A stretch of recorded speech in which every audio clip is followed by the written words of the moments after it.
Poland, Lithuania and Latvia say they're considering asking NATO for help with the crisis on their borders with Belarus.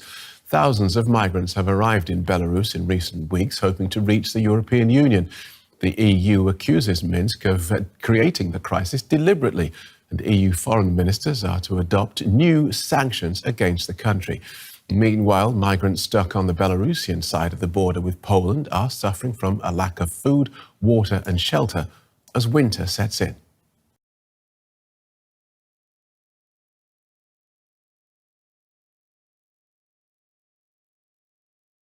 The son of Libya's former leader Muammar Gaddafi has registered as a candidate for December's presidential elections. Saif al-Islam Gaddafi said he wants to restore unity after a decade of conflict since his father's downfall.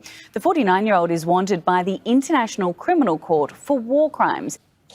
Well, he definitely benefited from the chaos, the security situation that's in disarray in Libya, and that ended up actually in releasing him in 2017 from prison, though he received a death sentence in 2015.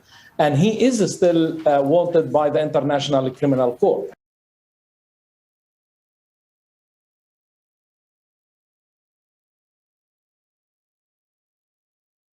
The Cuban authorities have prevented the country's most prominent opposition leader, Junio Garcia, from leaving his home in Havana for a solo protest. The operation came the day before marches planned across the country to demand greater freedoms and the release of political prisoners, a protest the government has declared illegal. The Cuban government has organised a number of counter-demonstrations and last week called hundreds of foreign diplomats to a meeting to accuse the United States of being behind the protest. Washington's representatives in Havana were not invited.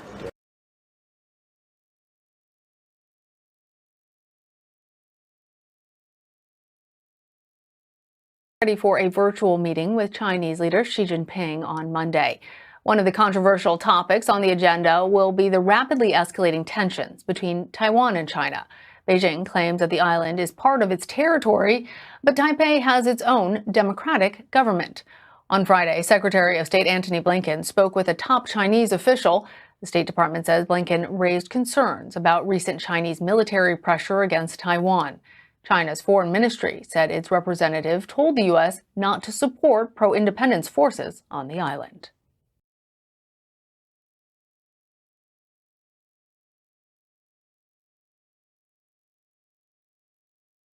The South Korean government is ramping up efforts to secure several months' supply of Uri water solution amid shortage concerns.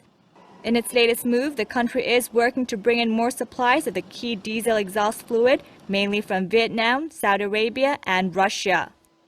South Korea's Industry Minister Moon Sung-wook said on Monday that the government is working to import 39,000 tons of urea and 8 million liters of urea solution to make them available as soon as possible. He also added that exports of some 18,700 tons of urea from China are underway. Meanwhile, amid the shortage, the South Korean Customs Agency said that it has confiscated some 4 tons of smuggled urea solution last week.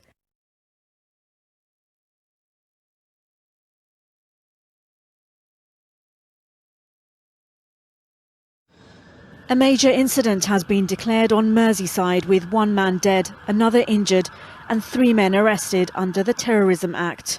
Just before 11 o'clock on Remembrance Sunday, a car exploded into flames outside the Liverpool Women's Hospital.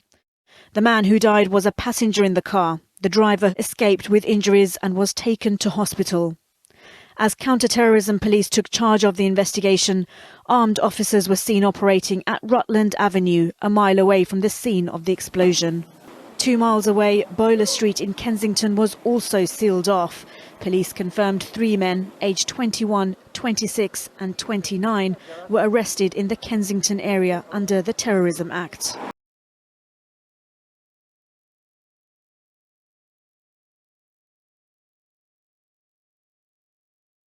Police say the suspect had earlier been arrested for alleged possession of suspected stolen cell phone, but further investigations revealed the murders. The bodies were found dumped in the bush. We have arrested a 34-year-old suspect whom we believe to be responsible for a series of murders whose victims were all women. And we can confirm that 7 bodies have already been recovered. The suspect is being charged with murder, rape, defeating the ends of justice, and robbery.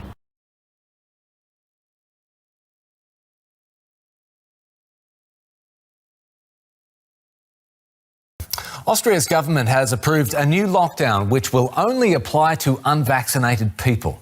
Starting at midnight on Sunday, the government said people who haven't been vaccinated will only be allowed to leave their homes for essential reasons, such as working, shopping or taking a walk. The lockdown is intended to push more people to get the jab against COVID-19. Now, Austria's decision comes just 2 days after the Netherlands announced a partial lockdown for all residents. Austria has one of the lowest vaccination rates in Western Europe.